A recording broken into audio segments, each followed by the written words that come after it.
નમસ્કાર દર્શક મિત્રો, ઇન્ડિયા 24 ન્યૂઝમાં આપ સર્વનું હાર્દિક સ્વાગત છે. આપ જોઈ રહ્યા છો ગુજરાતના અને દેશભરના સમાચાર. સ્ટેટ મોનિટરિંગ સેલ દ્વારા ખેડબ્રહ્મા પાસેથી વિદેશી દારૂ પકડાયો. સ્ટેટ મોનિટરિંગ સેલ ગુજરાત ગાંધીનગરની ટીમે ખેડબ્રહ્મા શહેર પાસે માતાજી કંપા પાસે રોડ પરથી એક ઇકો ગાડીમાંથી ₹1,25,796ના વિદેશી દારૂ સાથે બે લોકોને પકડી પાડી સ્ટેટ મોનિટરિંગ સેલના અનામ કોન્સ્ટેબલ સુરેશભાઈ રાણાભાઈએ ખેડબ્રહ્મા પોલીસ સ્ટેશને ફરિયાદ નોંધાવી હતી. સ્ટેટ મોનિટરિંગ સેલ ગુજરાત ગાંધીનગરની ટીમે આજે સવારે તારીખ 3/9/2024ના રોજ એક મારુતિ ઇકો ગાડી નંબર GJ0212K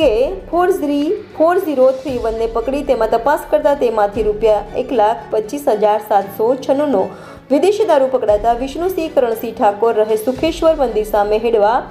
જિલ્લો મહેસાણા તથા ઇકો ગાડીનો ચાલક જાવેદ ખાન રસુલ ખાન બલોચ રહે સાગર હોટલ પાસે નંદાસણ મહેસાણા વાલાને પકડી ખેડબ્રહ્મા પોલીસ સ્ટેશને લાવી ઇંગ્લિશ દારૂ તથા ગાડીની ઉંમર 3 લાખ તથા મોબાઈલની કિંમત 10,500 તથા રોકડ રકમ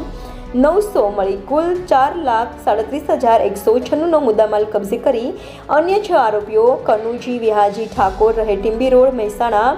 દશરથ ઠાકોર રહે ભરમિયા નાળુ જિલ્લો મહેસાણા, કાલુ ઠાકોર રહે રવાડા મંદિર મહેસાણા, ઇકો કાર નંબર 4031નો માલિક લલિત ખટીક મામેર રાજસ્થાન ઠેકાથી મારુતિ ઇકો નંબર 4031માં દારૂ ભરાવનાર ઈસમ તથા નાથુલાલ મામેર રાજસ્થાનને પકડી પાડવા માટે ચક્રો ગતિમાન કર્યા છે. રિપોર્ટર જયેશ ઠાકોર સાથે શૈલેષ પટેલ, ઇન્ડિયા 24 ન્યૂઝ, સાબરકાંઠા.